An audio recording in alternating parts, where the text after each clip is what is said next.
Hello and welcome to another episode of a Bulletin Broadcast. My name is Ben and I'm joined again by my lovely co-host Greg. Howdy doody. And Dan. Why am I always second? I'm going to change it up at some point. But not today. Not today. Hi.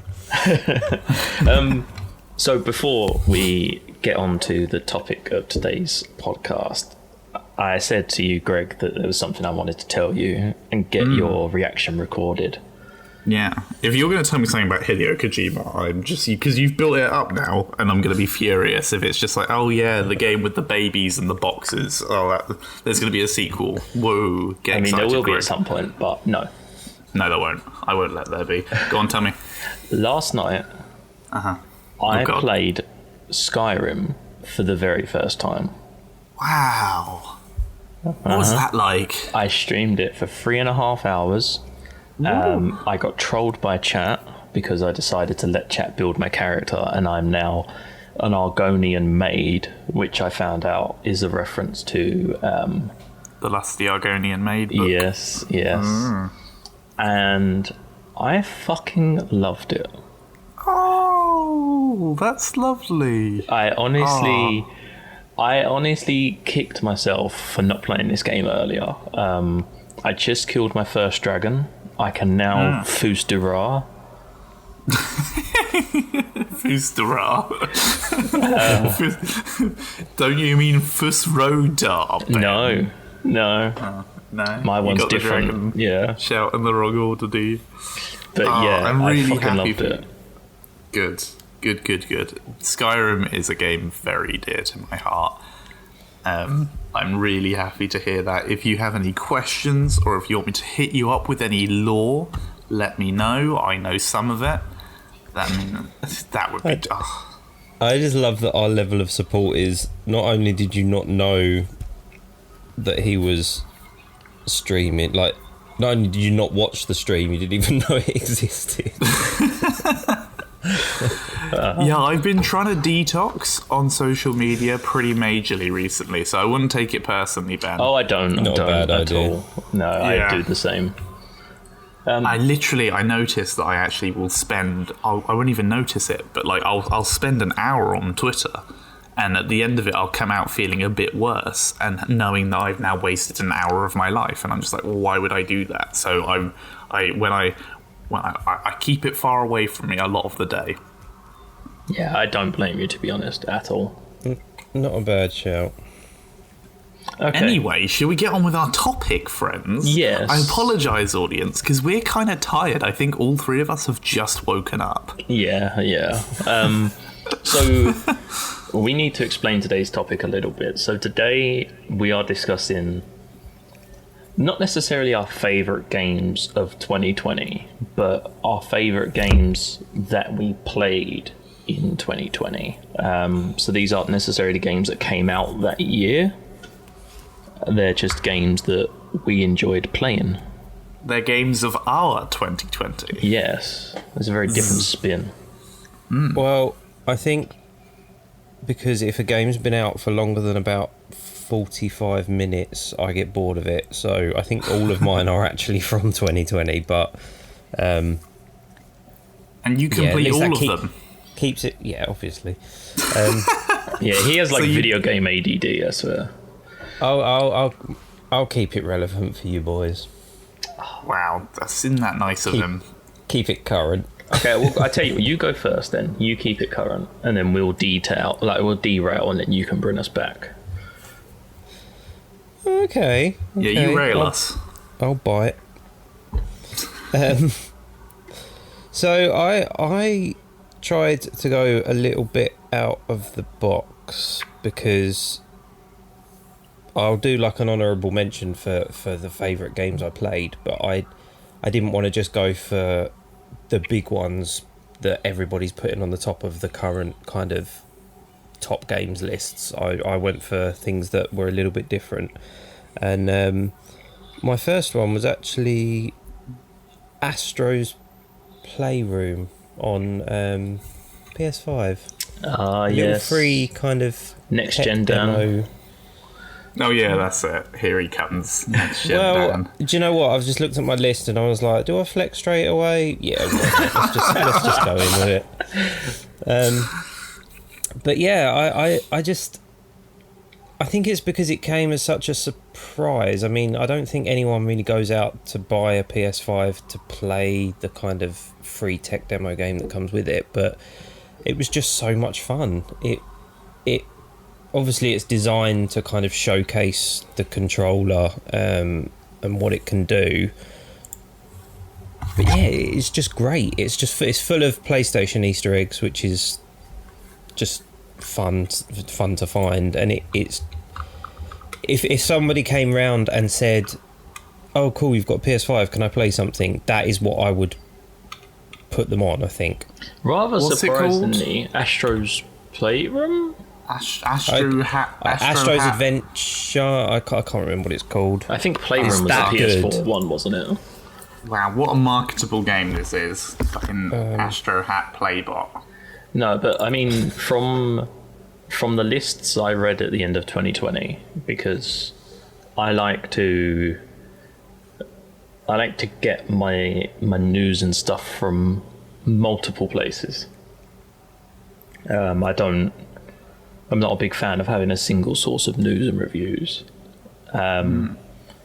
But all of the lists I saw of games of 2020, this was on there somewhere, and somewhere quite high. It was normally like top 5 or higher. Okay. Which was That's interesting. nice. It's won a lot of awards in 2018 and 2019, according to Wikipedia. But I'm pretty sure it came out last year. Yeah, there's been multiple iterations of it, hasn't there? Yeah, so Astro's Playroom was a PS4 thing, and then it had VR support, so it had lots of sort of VR mini games, and then this is the PS5's iteration. So Astro I think is becoming their PlayStation's kind of mascot, and they did a full VR game with him last year. Oh, no, I wouldn't say last year. It must have been about 3 or 4 years ago now. And obviously this is so it's a full game. It's a platformer for which I know Greg will love. Yeah. But it's just very well done. It's fun. So as you're sort of going through the platforms, there's nothing kind of groundbreaking particularly about the platforming, you know, running, jumping, making it from the beginning of one level to another, but there's lots of kind of Astro robot versions of previous PlayStation games from the last kind of 20 years that you see kind of in the distance, or you walk past them, which is quite fun. And then obviously it really showcases the controller with the triggers, the reactive triggers, and the vibrations and stuff. It sounds really terrible saying it all out loud, to be honest. It doesn't sound like anything amazing, but it's one of those, it's kind of, if you've never played VR before and you put someone on it and they're like, oh, I get this, I get it now, it's that kind of reaction. It's like a proof of concept sort of game. Yeah, but it's fun with it. It's fun with it. It's not just tech demo-y and naff and just, you know, that sort of thing. No, I get that. I'm having a look at the little pictures, and like I'm seeing like lots of cute little PlayStation references. There's like a room full of variations of the PlayStation over the years and all sorts of things. It looks like a hearty little adventure. I mean, I played the PS4 one that you get when you install the PSVR, and I remember that being really good, actually. And not only was it a good game, like it was, I know it sounds weird to say, but it was good at teaching you how to use the PSVR. Intuitive. That's the word. Thank you, Dan. Yes. You know, so you know when you do that and you do the VR, you know the platformer level, where you have to kind of like you use the controller to throw the grappling hook and things like that. It's basically that as a full game. Oh wow! Okay. So yeah, I didn't realise it was a good. full game. I know it was. I really thought it was like a long tech demo. Well, I say full game. It's probably about maybe 4 hours ish. But I mean, you can buy a kind of an indie game on disc for 15 quid. That's only 4 or 5 hours long. So I would say it's a full game. Nice. That was a nice little entry into our discussion that we'll never talk about again. Greg, would you like to derail us straight away from the current gen games? Well, I mean, that's the thing. We are not current gen boys, apart from next gen Dan.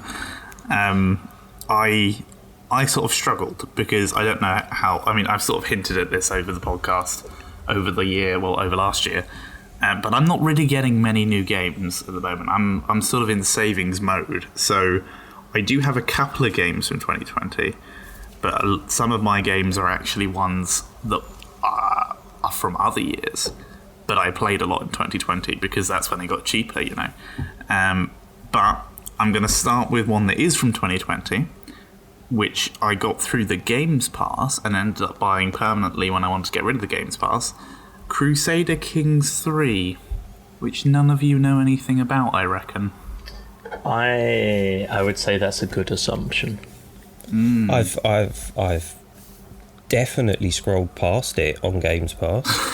I feel like I you know talked what the about this thumbnail before looks like. because I typed in Crusade and it's in my recent search on my Google, so we must have discussed it. I don't at think some we should point. talk about recent Google searches, do you, gentlemen? Oh, it's like an RTS. So it's a strategy game. It has a terrible name. It's a bit like that Astro one. It's got a name that just blends into the wallpaper. But the game itself is essentially it's a paradox game, which might mean something to some people listening. So essentially, they sort of make a style of strategy game where you sort of create the games are sort of set down as a world, and then you create your own story, and the world sort of interacts around it. So, for example, my first ever game of Crusader Kings 3 was I played as Wessex, which is a region of England that all three of us now actually live in, but it was called Wessex 1,200 years ago.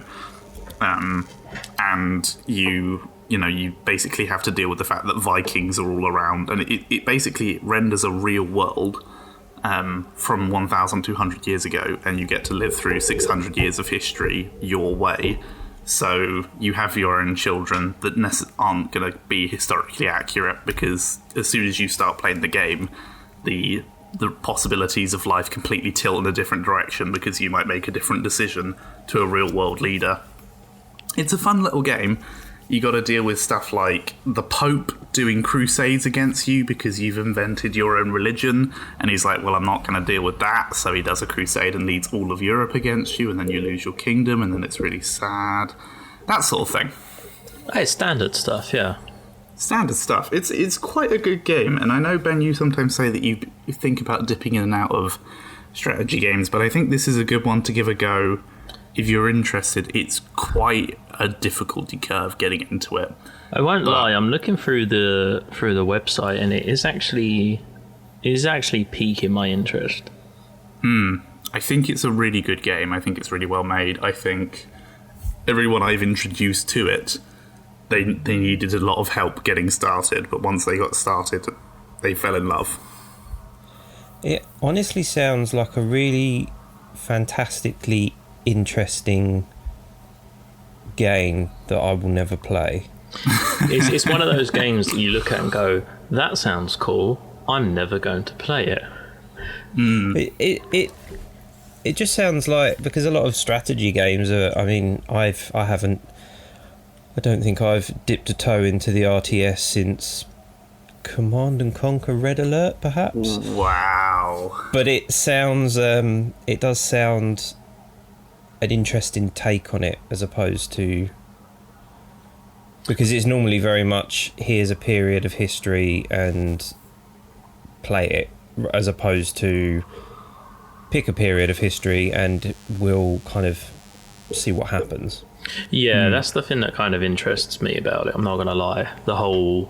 The fact that it gets built around you sounds a lot more interesting to me. That appeals a lot more.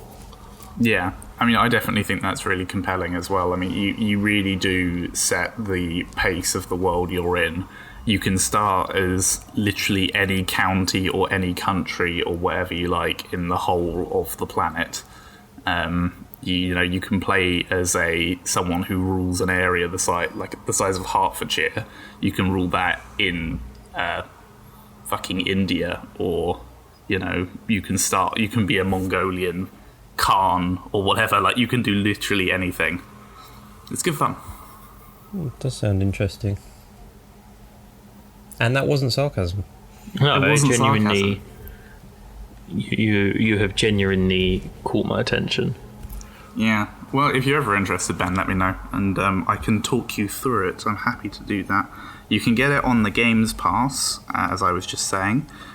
You can get that on the Xbox store on the PC, which is a mixed bag as a thing. But I do recommend giving the Game Pass on that a go and loading like 5 games that you wouldn't buy, but you were interested in trying, and that's what I did, and that's how I got into Crusader Kings. That's actually a fair shout, I think, to be honest. There we go. That's Greg's advice for the morning. That's my pick, Crusader Kings. Okay, well, my first pick is one that I know Greg is going to want to talk about for a little bit. And 2020 marked the year that I played and fell in love with Minecraft. And which blows my mind. I had played it before. Like, not played.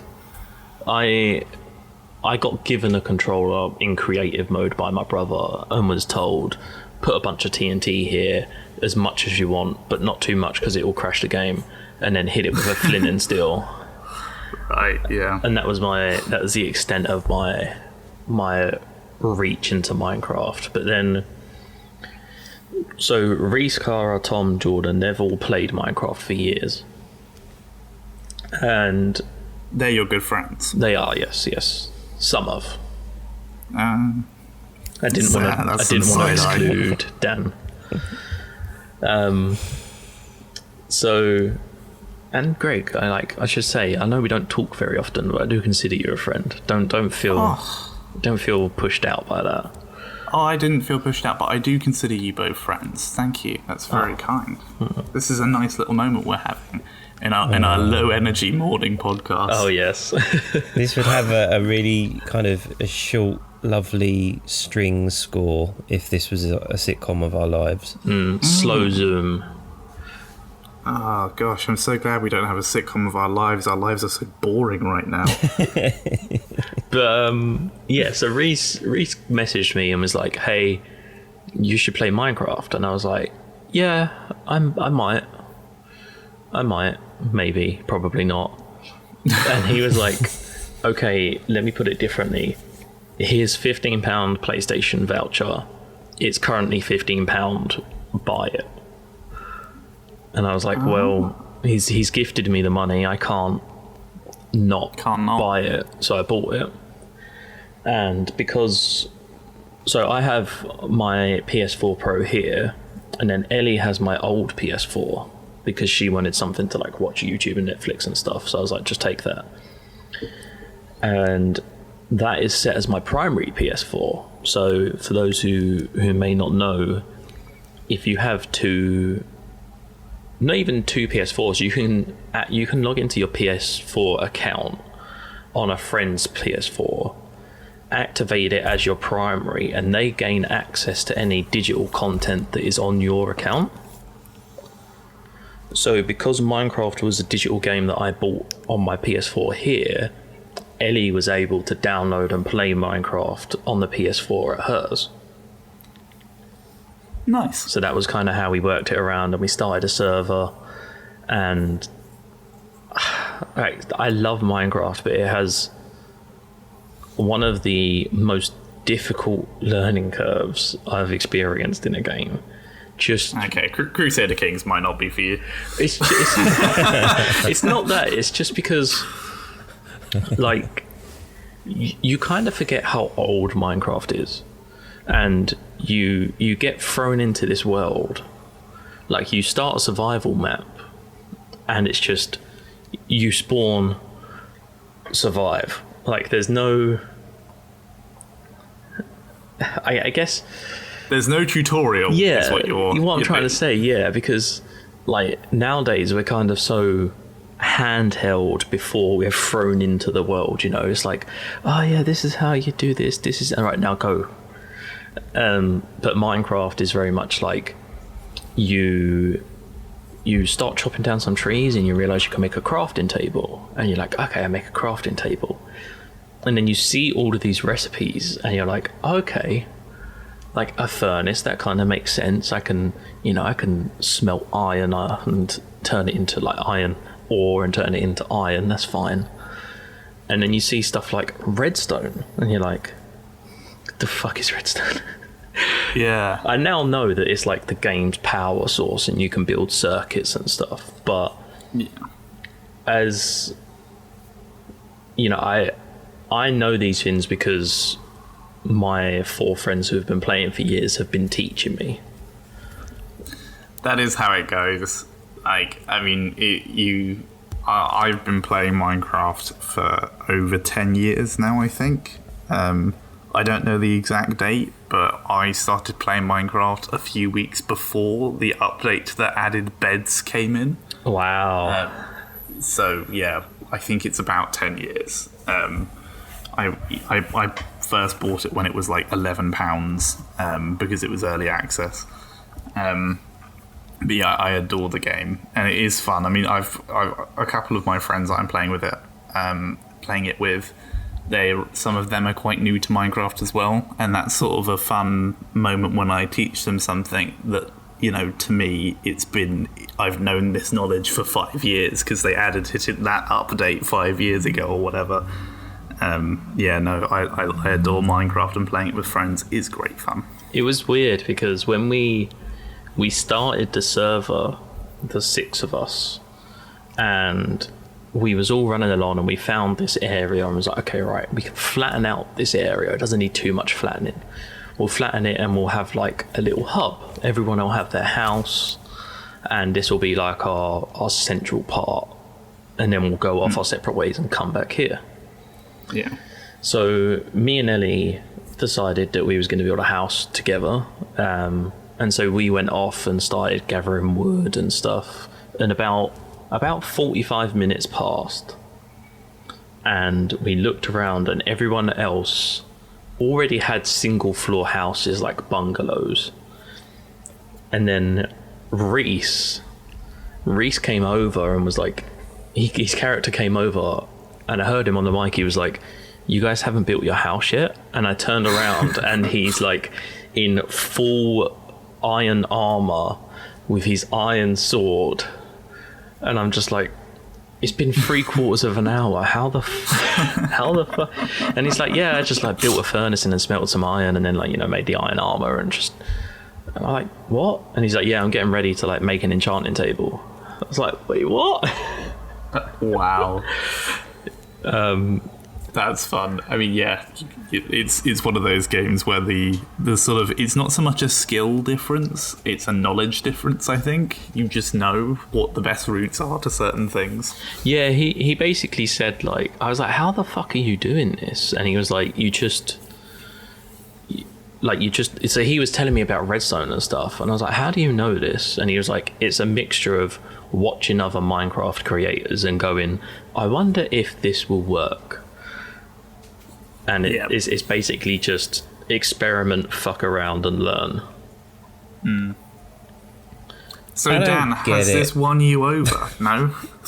No. You don't get I don't know. I don't know why I missed the Minecraft train. I mean, there's just certain games that you say to someone, you know what, I've never actually played that, and they go, oh my god, I can't believe you've never played that. And it's like, well, the age that we live in at the moment, there are so many different games. You gravitate to what you like, and that's kind of, you have to, because there is just not enough time to play everything. Even if you're, you know, able to game professionally full time, you can't play everything because there's just too much.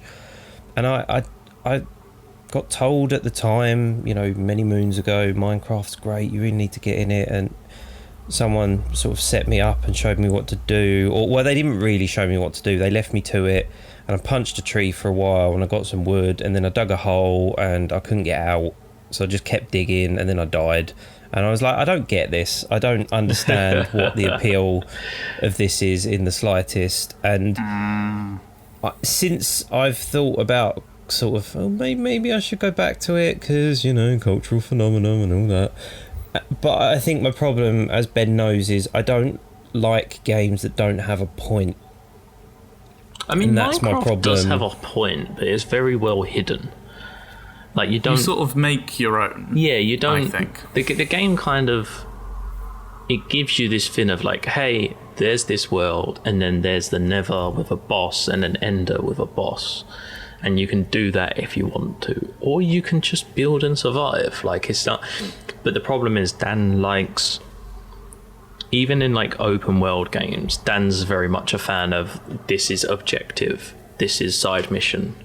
You know, it's like I think it's because I'm a completionist, and I like to feel like I've finished something, which There's is why no state of complete with Minecraft. Exactly, and it's the same reason that I'm not a massive fan of well, I don't know if this statement's particularly true, but it's why I never got into things like World of Warcraft, because it's you can't finish it. It's not it's not a game, it's a way of life. But it technically is, you know, it's something that you're constantly playing, and I like to feel like I'm getting somewhere. It's part of the reason I wasn't a fan of Elder Scrolls and Skyrim, because it has got a storyline and you can technically complete it, but it just kind of plops you in a world and goes, do what you like. And that to me becomes a bit overwhelming, and because I don't really kind of have a sense of direction, then I just don't want to do anything. And Minecraft is just one of those that I could never get into. Sims was the same. I can't stand Sims. It's the same sort of process, though, isn't it? It's just kind of... I can barely look after myself, let alone looking after digital people. Like, I must admit, I did play The Sims 4. Is that the most recent? Yeah. And I played it on console, and that was because it had a kind of a storyline-ish. It had a purpose. It had a trophy list. I felt like I could work towards something, and I felt like I could complete it. I will cut you. But it was about that kind of being able to feel like I'd finished it, and then I did, and I have never picked it up since, because I felt like I was done with it. And Minecraft's not that kind of game. It's one that you're always going to go back to, and I think that's what puts me off, ironically. You know what, Ben? I was saving up for a great sucker punch photo mode joke, and right to come right at the end of his little rant, and you got in there. Damn it! I'm sorry. I can assure you that in future sessions there will be many more chances for a photo mode joke. Don't worry. I was going to be like, Dan, I respectfully disagree. Your reason is that there's no photo mode. Yeah. And loyal listeners, this was my last podcast. It's been fun. Take note, historians of this podcast. This was the last one where Dan cared. Okay, well... Someone else's turn. It's your turn, I believe, Dan. It's your turn, buddy. No, I don't want a turn. I ranted. All right, well, I can do it. I can do a turn. Yeah, go on, Greg. Throw something at us. Okay, I'm going to hit you guys up with one that I think is probably on all of our lists anyway. Last of Us Part 2. It was very nearly on my list. Oh, but not quite. No. I mean, it was like, what it was I had 5 games, and I was like, I should probably cut one of these. And I figured that one of you boys would talk about it, so I cut it. Fair enough. I mean, I've got 4, and I really had to try for those 4. But, I mean, Last of Us Part 2, I mean, I think everyone... It's quite a divisive one for people, I'm told. Oh, very much so. I liked it quite a bit. I think the story was not as strong as the first one. I think that's pretty fair to say. But I do think the actual gameplay and the missions and the sort of combat set pieces and the sort of all of that sort of stuff, I actually felt like that was quite a big step up. I have quite strong memories of certain areas in Last of Us 2 compared to Last of Us 1, where I was like, I had a lot of fun, I planned this, and I did this, and this is how I got through that area. Like, I feel like, yeah, what my point, before I ramble, my point is, I think Last of Us Part 2 probably overall was not as strong as the first one, but then the first one really did have a great story. Wow. I still liked it. This is interesting because, just to throw a spanner in it, I am the complete opposite. Wow. I feel like the gameplay wasn't that much of a step up from the first one. I feel like the AI was improved. The AI was a lot smarter in the second game. But it still wasn't smart, I'd say. But the story... Okay, so the story for Last of Us Part 1 is very near and dear to my heart. And it has a very, very big place in my history of gaming, for me personally. But I feel like the story of the second one was just better. I feel like the reason I feel it was better is because I feel like it was more true to like human nature.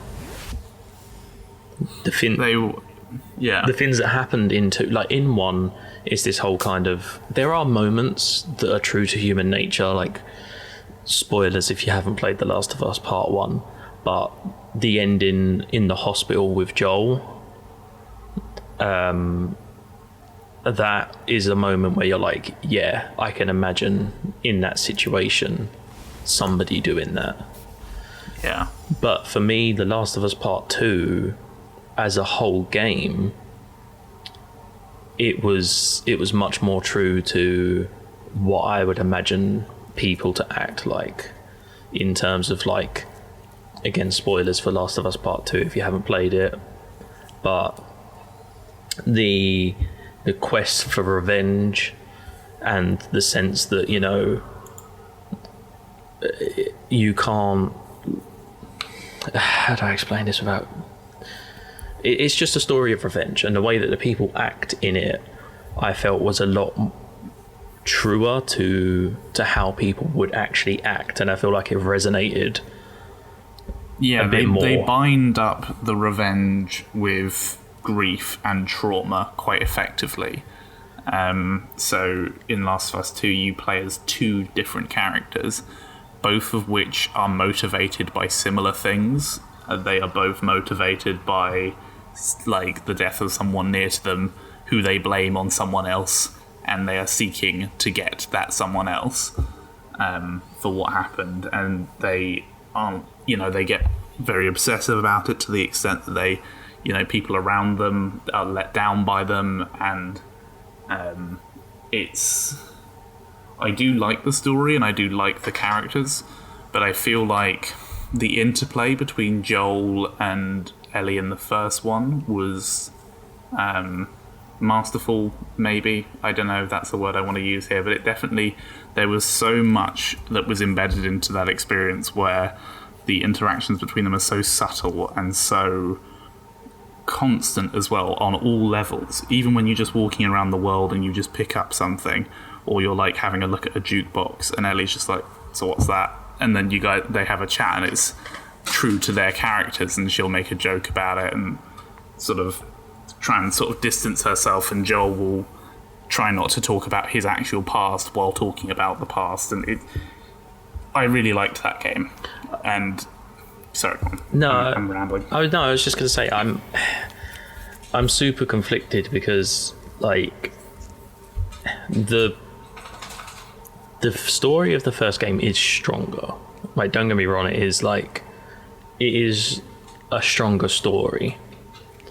But I feel that the story of the second game, although it isn't as strong, I feel like it's a better telling of how people would have acted in that world, in that scenario. Yeah, and that's, I'm not saying that that's wrong or anything. That's definitely a perfectly valuable reading. Dan, what are your thoughts? I was kind of sorry. I just got a bit lost in listening to you two talk. It was quite an interesting way of looking at it. I you know, to raise the old trope, I would say The Last of Us Part 1 is pretty much the perfect game in terms of storytelling. I don't think anything has come close to doing it as well as the first one did it. The thing that annoyed me about The Last of Us Part 2, it not the game, because the game was very nearly on my list, but like Ben, I didn't pick it because I assumed someone else would. The thing that annoyed me was people were slating it and saying they didn't like it, but if you look at it as just a game and ignore the story, it's phenomenal. It's beautiful. The gameplay is fluid. The AI is, I mean, the AI is never going to be super smart, because otherwise no one would ever be able to play it, but I thought the AI was brilliant. I thought the AI interacted very well with each other when they spotted you, type thing. So it was kind of, people were getting kind of butthurt about it, but it wasn't because the game was bad, it was because the story, they didn't like the direction the story went. There's a lot of politics involved as well. Yeah, there was, which is just a reminder that humans are awful, to be honest. But I actually loved the story of the second one, because I've got this kind of thing where I try not to always use Harry Potter as an example, but it's just so well known, it's just easier. But I like the idea of just picking a random Hogwarts child and seeing the story from their point of view. I always think that's a really interesting way to look at things. And again, a spoiler-free look at The Last of Us Part 2. Basically, one of the people that you control is a nobody. It's nobody that you know from the first one, but in the first game, it goes down that route of everybody's the hero in their own story. So in the first game, Ellie and Joel had a mission, and it didn't matter who got in the way for them to get through the mission, and you get so wrapped up in their story that you're like, you can do it. And the second one's looks at, well, actually, not everything they did was perhaps right, and they perhaps didn't treat people the way they should have done. And the second one introduces people that were you know, casualties of the first story, and then you start to look at it from a different point of view, and you start to empathise with other characters. And I just thought that was, I think it's, you know, partly because I find that a really interesting storytelling mechanic, but I think that it was just done it was very, very well done, and it was just nice to see it from a different point of view, you know? Yeah, I think that's what I was kind of trying to say, is like, I have to agree with you guys that the story for The Last of Us Part 1 is better as a story. And I have to agree with Dan that it's very close to being almost like a perfect storytelling, to be honest. Like, but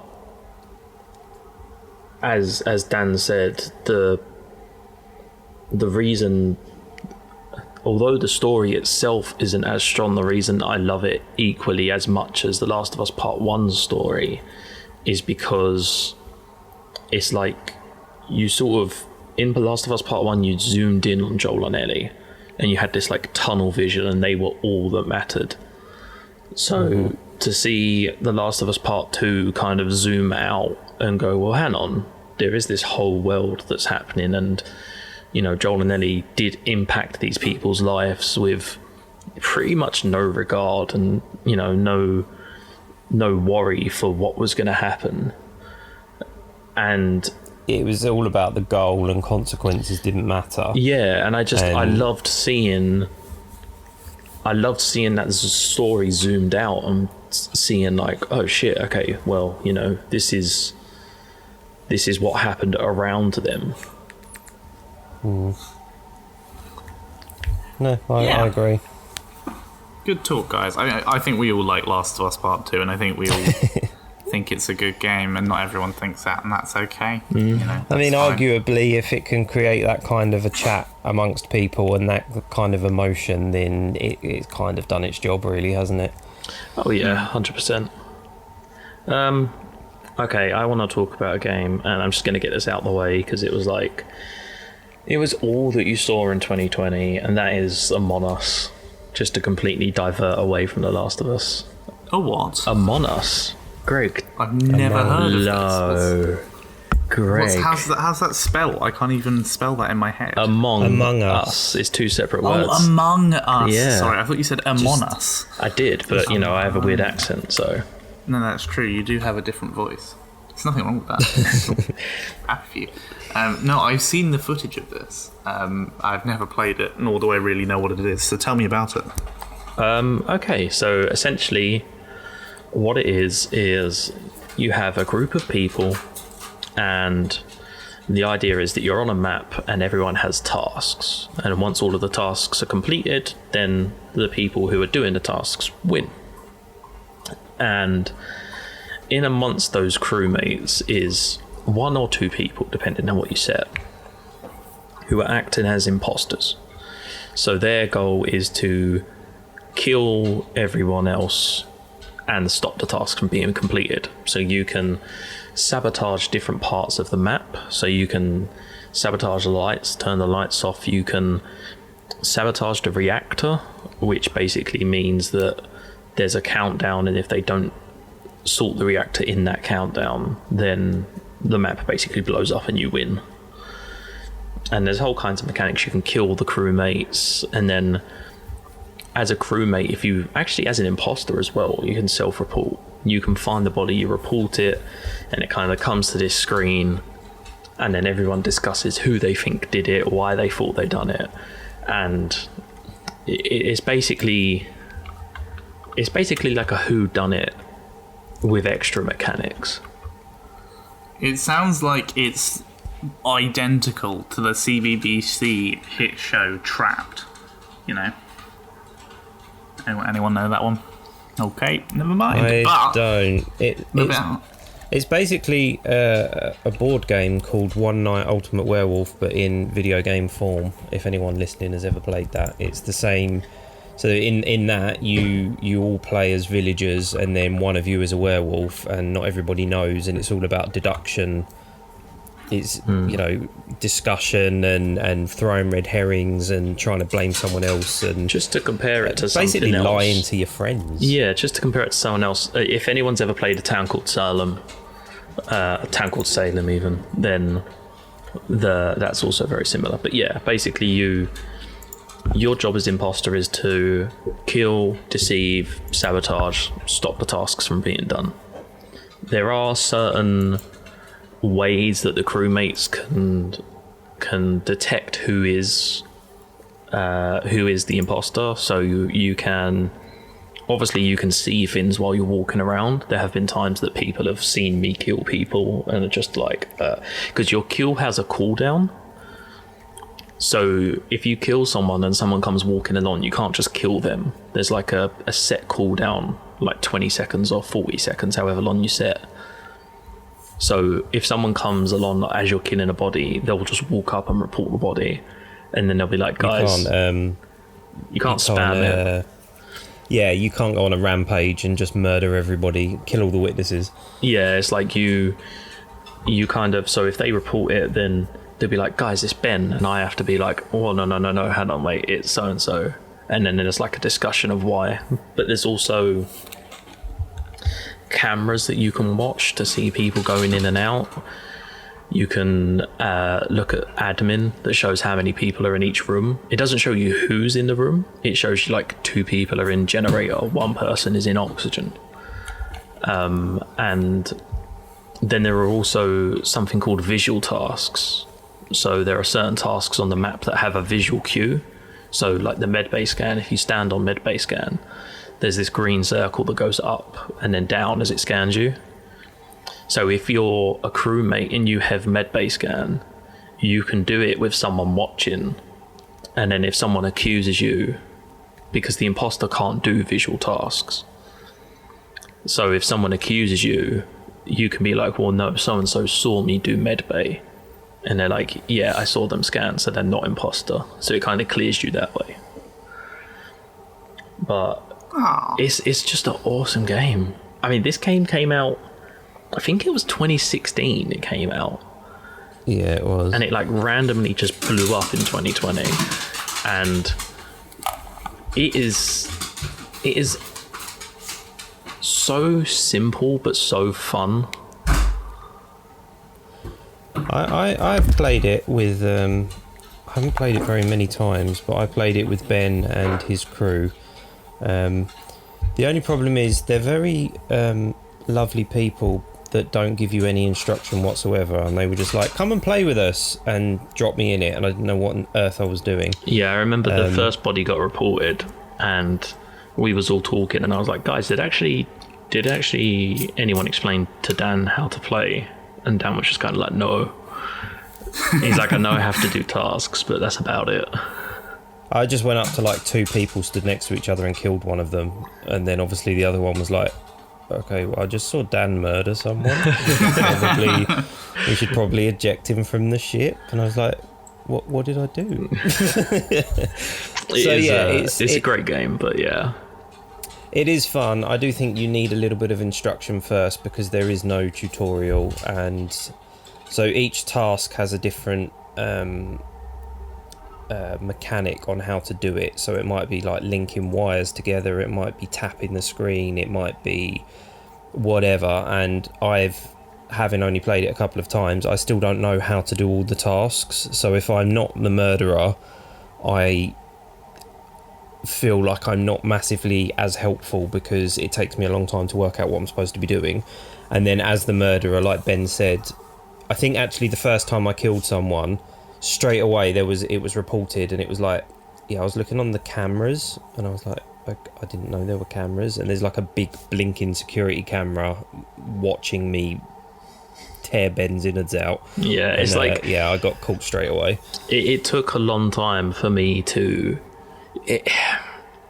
I was lucky in a sense, but I did learn the hard way because, so for instance with the cameras are always there. There's 4 cameras on the map and anyone can access them, but if you walk past the camera and the camera is blinking red or the camera red light is on, that means someone's watching them. So as the imposter, if you're there and you see the red light on the camera, you can be like, okay, I'm not going to kill so-and-so because someone's watching cams and they'll see me. I did not know that. Yeah, there's a lot of... I mean, the way I learnt about visual tasks is because I followed Reese and someone else. I think it was Kara into medbay. Reese and Kara did the medbay scan and the green thing went up and down. And I was like, okay, cool. And then I stood on the medbay scanner and I sort of stood there for about 5 or 6 seconds. And then instantly Reese ran off and I was like, okay. And then, there's a mechanic called emergency meeting. So everybody gets 1 emergency meeting per game. And it's like a button that's in the spawn area and you hit it and it calls everyone there. So Reese called the emergency meeting and he was like, yeah, guys, Ben was on medbay scan and there was no visual cue, so he's imposter. And I was like, wait, what? And Reese was like, yeah, you stood on medbay fin. It's like, yeah, I did, yeah. And he was like, yeah, there was no green circle around you. That's a visual task. So because there's no green circle, it means you're imposter. And everyone voted me out and I lost. I was like, what the fuck just happened? So it it's sounds like a game that's sort of it's sort of a socially distant way for people to interact and have fun and basically play what is essentially a board game together online, which is nice. It is. You it's hit like... the nail on the head. That's exactly what it is, and that's exactly why that's why it's blown up, is because of quarantine. Yeah. So there's a chat mechanic. So when a meeting's called or a body has been discovered, whatever, you're then in a chat and you all have to plead your case, basically. So like you say, it has got that kind of social element to it as well, and it is great fun, but just make sure you play with someone that runs you through what you're doing first. Yeah, I think we actually took it one step further, because it has a functionality, not the game itself, but like on Discord, we have a Discord server, and you can put a bot in the Discord server, and what it does is... I apologise for the street I live on. It's fine. What it does is it mutes everyone during the round, so nobody can hear each other at all. And then once a meeting is called, it unmutes, and then everyone talks. And then once the meeting's over, it mutes. So you can add that. And then if everyone's playing on PC, you can install a mod where you have proximity chat. So in game, if you're near someone, you can hear them. So you can hear people talking to one another, and sometimes when you have two imposters, they'll use proximity chat to communicate to one another. So you can use proximity chat to overhear the imposters talking. So there's all of these extra mechanics that can be added into it. You two should actually come play. I'll teach you. I promise. I will actually explain it all to you. Maybe I will. It's free on mobile, if that helps. Yeah, I think that's an important thing to mention as well, that why it became so big is because you can play it on almost anything. Yeah, I think it's free on mobile, it's £4 on Switch and PC, and I believe it's coming to Xbox soon. But it's definitely... Yeah, I think you're right. I think I read something about it coming to Xbox because they're porting the PC version over, something like that. But yeah, honestly, it's free on mobile. Just look into it. If you haven't played it, either find someone who knows what they're doing or watch a video that teaches you the core mechanics. And I mean, we're playing D&D in a bit, sort of the six of us who play Among Us, but I can have a chat with them if you guys want to come play with us at some point. Greg, I know you value your weekends, so... I'm fiercely protective of my weekends, like a mother bear of its little cub. Bring Chloe in as well, man. Don't bother me. Video games. No one likes those. No, well, I mean the offer's there. I don't take offence if you say no, because trust me, I know how sacred time with your other half is these days. So yeah, I'll see. We'll see. I forget whose turn it is. Someone talk about another game. It's Dan's, isn't it? Yeah, I think I've only done one. So, yeah, I'm going to go off the beaten track again, and I'm going to throw out there that one of my favourite games was a game called Bug Snacks, which I've mentioned before, and vaguely remember Greg saying that sounds terrible, but I think I liked the imagery of it, and I think you described the game to me, and I said that sounds terrible. It does sound terrible, but it's just great.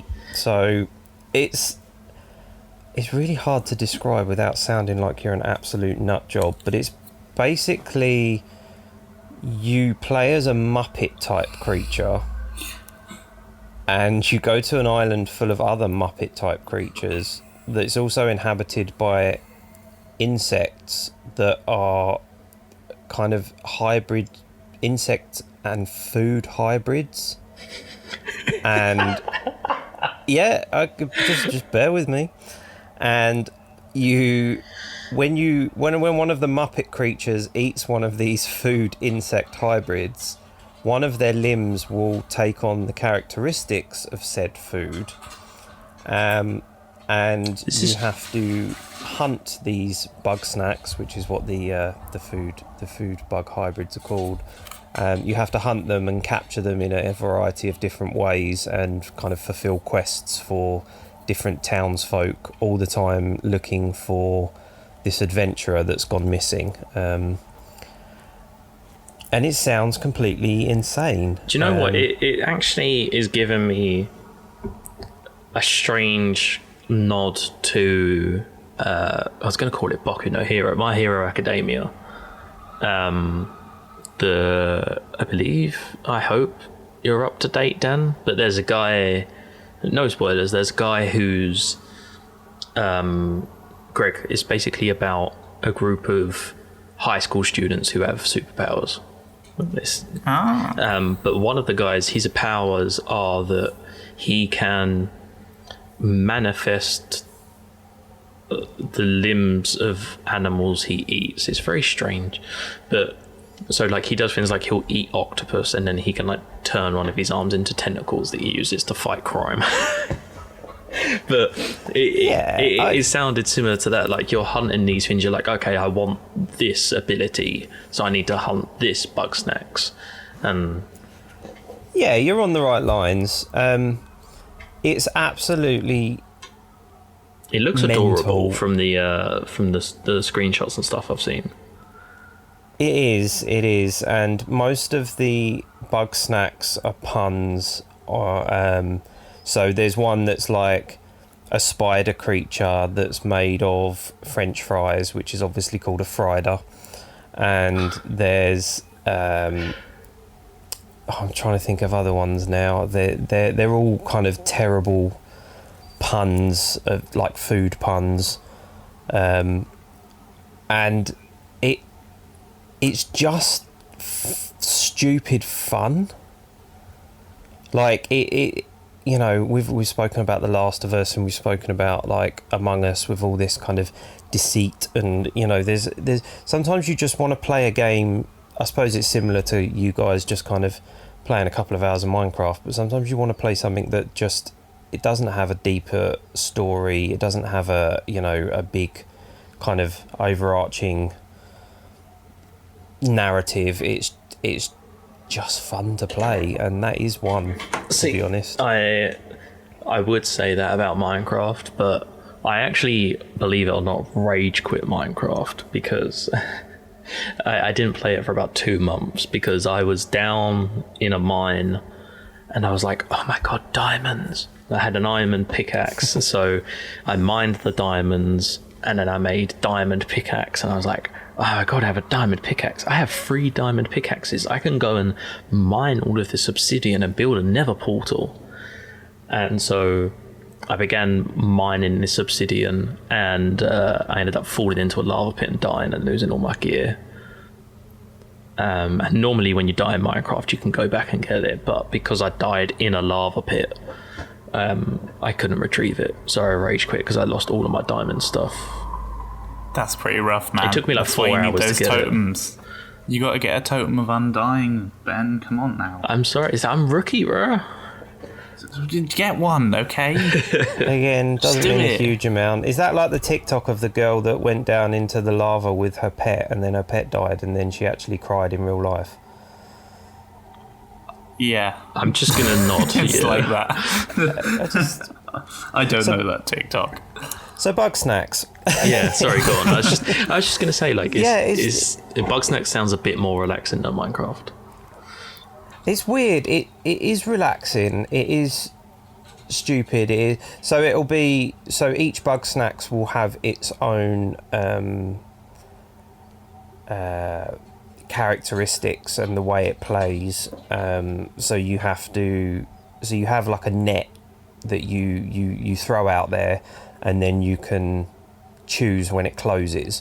But you have to scan different animals and you have to learn their patterns, or it might be that, so you get a slingshot with different condiments, and you can fire peanut butter, chocolate, ketchup, whatever. And I'm telling you, and different different bugs react differently to the different condiments, and you have to work out how to catch them. It's not just a case of kind of walking up and grab them. And it's also, I know this sounds absolutely ridiculous, and anyone listening who thinks it's just an excuse for SJW can just stop listening, because I don't care. But it's the most kind of diverse game I've ever played, which is really weird considering it's about Muppets and food bug hybrids. But the characters are like, so the person you're looking for this lesbian couple, and then there's a gender fluid person who doesn't have specific pronouns, and then there's gay couples, and then it's just it like, I think they just thought, it's a game about food and Muppets, let's just throw all boundaries out the window. And I just loved it. It's just really great fun. Diversity aside, it's just ridiculous. I mean, you're firing ketchup at a burger creature to try and catch a spider made out of French fries. I mean, what can I say? I mean, your explanation of it is the most joy I will ever get out of that game, and that's okay, because that sounds great. I'm looking it up, and it is very highly rated. Like there's another one that was it's on PS5 and PS4 as far as I know, and it was a free PS Plus game for, I want to say, last month. I don't know if it's still free, but yeah, it didn't cost anything, and it's just one of those, like Greg said with Games Pass, if it's free, download it, play it for half an hour. If you don't like it, then you don't like it, but it's worth a shot. A lot of people are saying that it's like in their top 10 game of the year for 2020. Oh, so I'm actually nice. On the right side of the curve for once. Should we maybe we should wrap this up, I think, because I didn't realise we've been rambling for an hour. I guess, okay. Honourable mentions? Yeah, on I was going to say just honourable mentions. Rocket League, I've been playing that game on and off since I got it on PlayStation Plus for free, like however many years ago. Just a good online game, I enjoy it. And Sekiro, Shadows Die Twice, fucking love that game. Dark Souls meets Tenchu. Yeah, I don't play it every day, not gonna lie.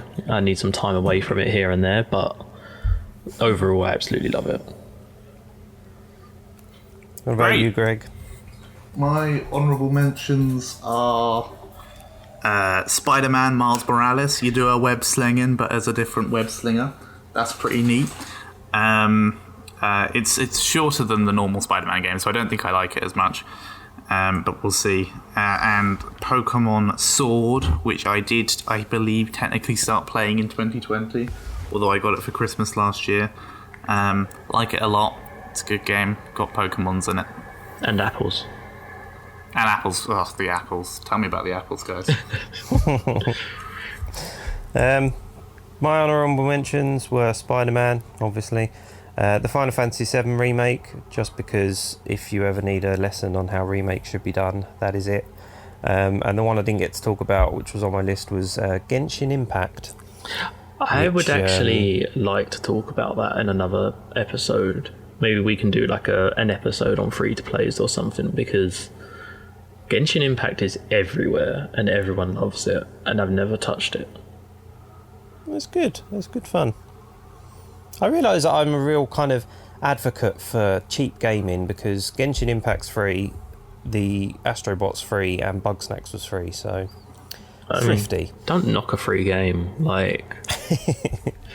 But yeah, is there anything you guys want to say before we sign off? Don't do podcasts in the morning, kids. Yeah, sleep well beforehand. Yeah. Okay, well, Dan? No, I'm all good. Lovely. All right, well, thank you guys for listening. Thank you, gents, for being with me on this lovely, not so early, but early morning. And hopefully we will see people next week, and we'll do another nice little episode. Oh, sounds good. All right. Bye all. Thank you, guys. Bye. Bye.